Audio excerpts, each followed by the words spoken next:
This could be the start of anarchy, guys. So America is now paying more in interest on its record $33 trillion in debt than on national defense. And it's looking like a recession and the job losses that follow are inevitable. Check this out.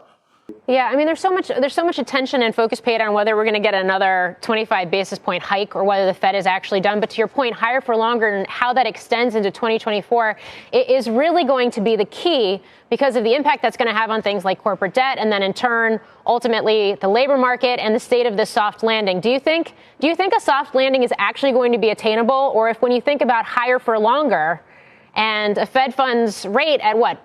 5.25%, 5.5%, even as inflation comes down, is recession inevitable? No, that I do think that recession is inevitable because the whole reason here why markets are getting a little bit more optimistic is that we still have incredibly tight credit spreads in IG, high yield loans across the board. But think about it. What's going on is that yields in fixed income have become very juicy because the base rate has gone up because the Fed has hiked rates so much.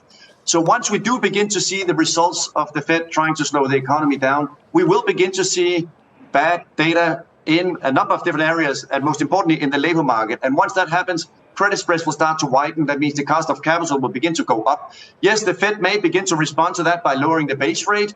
But if we do continue to see the slowdown, which is the logical consequence of what the Fed is trying to do, you run the risk that, yes, base rates might go down, but credit spreads will then be widening.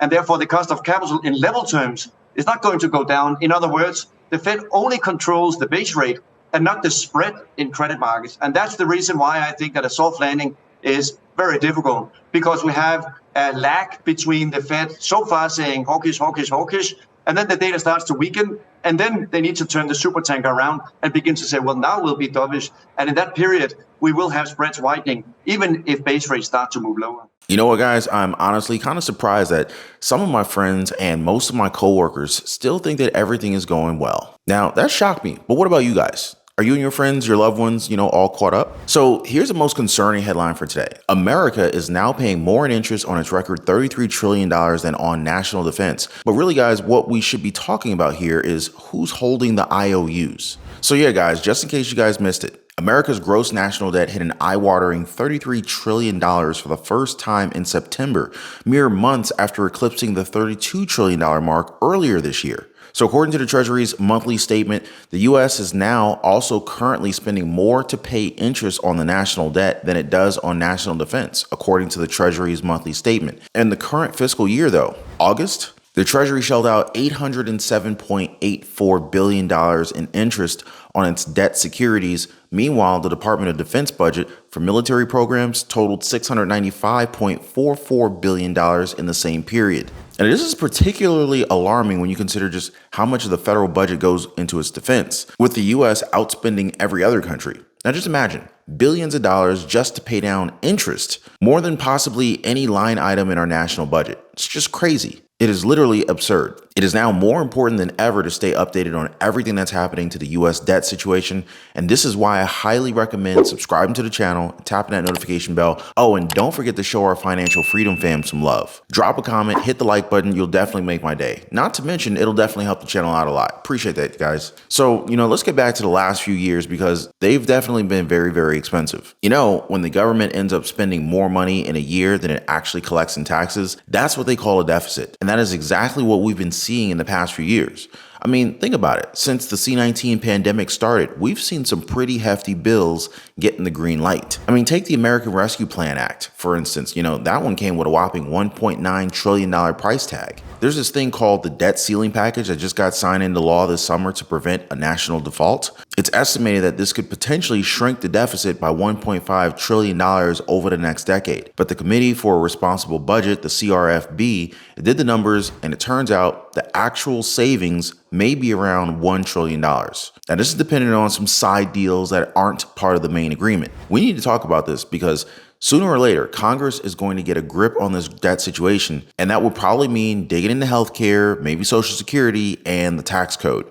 It's a big deal, guys. Now, a lot of this borrowing happened when interest rates were incredibly low, which was kind of nice. But as we all know, those interest rates are on the rise now. And with prices going up, the cost of all this debt is getting to be even higher. I mean, just to give you guys an idea, we're talking about nearly $2 billion every single day being spent on interest for the national debt. It's crazy, right? $2 billion a day. And when the government owes a lot, it makes it harder for corporations to borrow money. Basically, the federal debt squeezes out the debts in the economy. And that's how experts see it. And if you think about it, there's only so much money in the economy. And so with the government borrowing such large amounts, there's only so much that people are willing to lend overall in the economy. So it pushes out all other types of borrowing. And I don't know, guys, the government could have refinanced this debt while interest rates were low, but it didn't, which means the borrowing costs today and into the future are unnecessarily higher because of that. I mean, like, who was behind the wheel at that time and missed that tremendous opportunity? So who owns America's national debt? There's different types of national debt. I mean, think about it like having a credit card, a mortgage, and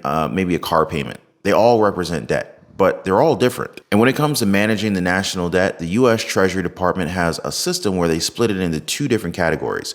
So there's the debt, the one that government agencies owe one another. And then, of course, there's the debt that's held by the public. Now, this intragovernmental debt, it's a pretty big chunk on its own, totaling around $6.8 trillion according to the CRFB. But the really big piece of the pie is the one that's held by the public, and that is a whopping $26.2 trillion right now. So who owns this public debt? Well, it's kind of like a mix. I mean, we're talking foreign governments, banks, private investors like me and you, state and local governments, and even the federal government. They've got their hands in the pot and they hold all this debt in treasury securities, bonds, and bills. Now, foreign governments like China and other private investors, they're the ones to watch out for. With roughly $8 trillion in their pockets, about half of this debt is in the hands of private and public domestic groups, while the federal government, the Federal Reserve Bank, has about 20% of it. But here's a bit of good news when it comes to the debt that the Federal Reserve holds. You see, the Federal Reserve does own a lot of government debt, so the Treasury pays interest to the Federal Reserve. But then the Federal Reserve just turns right around and hands the money right back to the Treasury, and it kind of actually helps ease some of the debt-related issues. Now, what's really worrying is that with the sheer scale of all of this national debt, rising interest rates are becoming more and more of a problem for the government and for the American people. Now, in the long run, if interest rates keep going up, it's just going to make the national debt situation even worse. And that, my friends, can seriously make it harder for the government to respond to a slowing economy. I mean, we're already seeing inflation and interest rates on the rise. And when that happens, the cost of handling the debt can shoot up really quickly. Experts warn that with more than $10 trillion of interest costs over the next decade, this compounding fiscal cycle will only continue to damage our kids and our grandkids. Now, if the U.S. national debt starts going off the rails and interest rates keep going up, it's going to hit Americans in our wallets big time.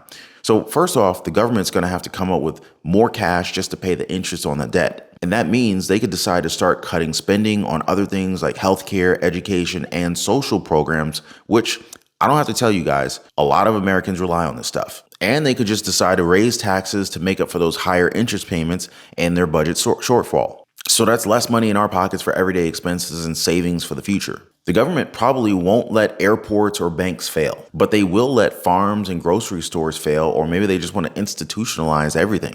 What do you guys think? This could mess with the economy too, bringing borrowing costs up for businesses, regular Americans, and that could definitely slow down the job market and wage growth. Plus, the financial markets could get affected, possibly jeopardizing investments, retirement savings, and overall financial security. So yeah, it's a pretty important deal for policymakers to get a grip on this national debt situation to keep our financial lives from getting turned completely upside down.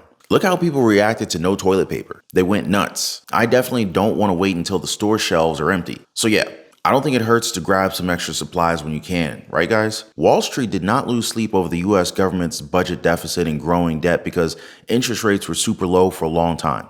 But now things have changed.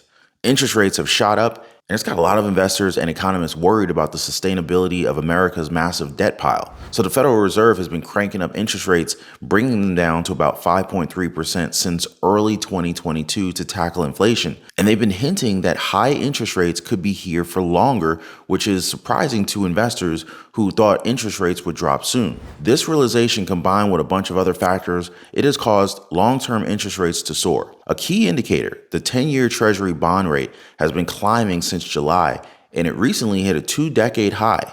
2-decade high, folks. Since July's quarter-point increase in the Fed's policy rate, yields on the 10-year Treasury note and the 30-year bond has shot up by roughly 1 percentage point to their highest level since 2007 to 2009's financial crisis. Why does this matter? Because the 10-year Treasury rate affects a lot of other borrowing costs, like mortgages, corporate loans, etc. It's likely a mix of factors, including strong economic growth, fewer foreign buyers of U.S. debt, and concerns about how sustainable all this debt really is. Now, if interest rates stay high, the government will have to pay more in interest to keep borrowing money. And with America's national debt topping $33 trillion, which is more than the entire annual output of the U.S. economy, it's a challenge that's not going away anytime soon. There are fewer takers for government bonds these days, too. The Fed has been reducing its pile of bonds as a part of its plan to unwind the pandemic-era stimulus measures. Basically, they're not buying as many treasuries anymore, which means that there's less demand for them. Plus, some key foreign governments have also pulled back from bond purchases. Now, some analysts are saying that the jump in bond yields might be tied to concerns about whether we can actually handle all of this debt. To cover those higher interest costs, the government might have to borrow even more money, making the problem even worse. And that is putting a spotlight on our colossal debt pile. It's not just about running up deficits. It's happening at a time when our job market is pretty solid and the economy is doing well. So we don't really need tons of government intervention. It's like we're dealing with a wartime-sized budget deficit without any kind of backup from the central bank.